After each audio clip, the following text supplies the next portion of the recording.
الحمد للہ رب العالمین والصلاة والسلام علی رسولہ الکریم اما بعد بسم اللہ الرحمن الرحیم السلام علیکم ورحمۃ اللہ وبرکاتہ۔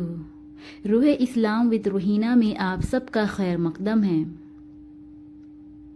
میرے پیارے دینی بہنوں اور بھائیوں، کیا آپ نے کبھی یہ جاننے کی کوشش کی ہے کہ ہمارا دنیا میں آنے کا اصل مقصد کیا ہے؟ کیا آپ نے کبھی تنہائی میں بیٹھ کر یہ سوچا ہے کہ اگر آج اسی وقت ہماری آنکھیں بند ہو جائیں تو ہم اپنے اللہ کے سامنے کیا منہ لے کر جائیں گے؟ اللہ تعالیٰ نے ہمیں اس خوبصورت دنیا میں کس لیے بھیجا تھا اور ہم یہاں آ کر کن کاموں میں کھو گئے ہیں؟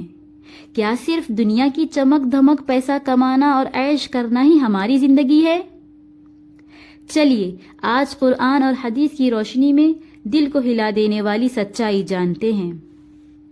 میرے پیارے دینی بہنوں اور بھائیوں، اللہ تعالیٰ نے قرآن کریم کی سورہ الذاریات آیت نمبر 56 میں بالکل صاف اور سیدھے لفظوں میں فرمایا ہے، بسم اللہ الرحمن الرحیم، وَمَا خَلَقْتُ الْجِنَّ وَالْإِنسَ إِلَّا لِيَعْبُدُونَ، اور میں نے جنات اور انسانوں کو صرف اس لیے پیدا کیا ہے تاکہ وہ میری عبادت کریں۔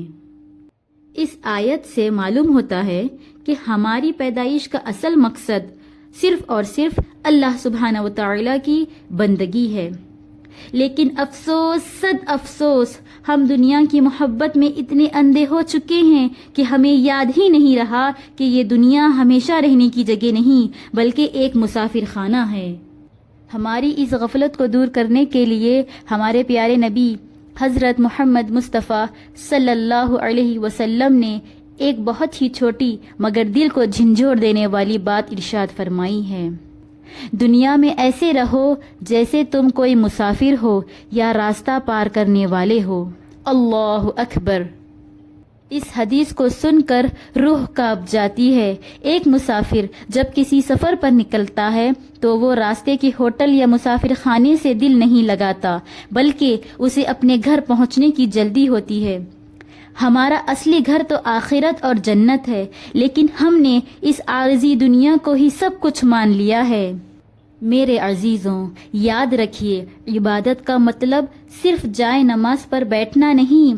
اگر آپ سچ بولتے ہیں، اپنے ماں باپ کا ادب کرتے ہیں، کسی غریب کا درد سمجھتے ہیں اور اپنے ہر کام میں اللہ کو راضی کرنے کی نیت رکھتے ہیں تو آپ کی پوری زندگی عبادت بن جائے گی اور اللہ سبحانہ و تعالی آپ سے خوش اور راضی ہو جائے گا۔ دنیا کی زندگی تو بس ایک عارضی ٹھکانہ ہے، ایک مسافر خانے کی طرح، جہاں انسان چند لمحوں کے لیے رکتا ہے اور پھر اپنی منزل کی طرف چل پڑتا ہے۔ یہاں کی رونقیں، یہاں کی دولت اور یہ خوبصورت محل سب یہیں رہ جائیں گے۔ اصل منزل، اصل گھر آخرت کا ہے جو ہمیشہ ہمیشہ رہنے والا ہے۔ خوش نصیب ہے وہ انسان جو اس عارضی دنیا کے دھوکے میں نہ آئے اور اپنے اس سچے اور کبھی نہ ختم ہونے والے گھر کو سنوارنے کی فکر کرے، یعنی آخرت کی فکر کرے۔ اسی لیے میرے پیارے دینی بہنوں اور بھائیوں، آج ہی سے اپنی زندگی کا مقصد بدلیں، اللہ سبحانہ و تعالیٰ کے حضور سچی توبہ کریں اور نمازوں کی پابندی شروع کریں، اپنے آپ کو اچھے کاموں کی طرف راغب کریں۔ اللہ تعالیٰ ہم سب کو دنیا کی غفلت سے بچائے اور اپنی سچی عبادت کرنے کی توفیق عطا فرمائے، آمین۔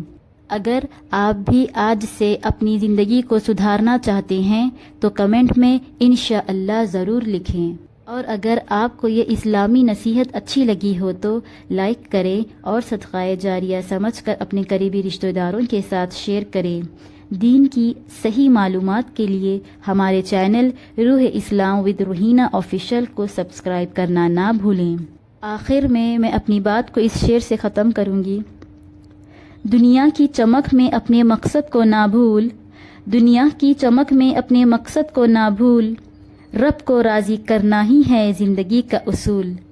جزاک اللہ خیرا والسلام علیکم ورحمۃ اللہ وبرکاتہ۔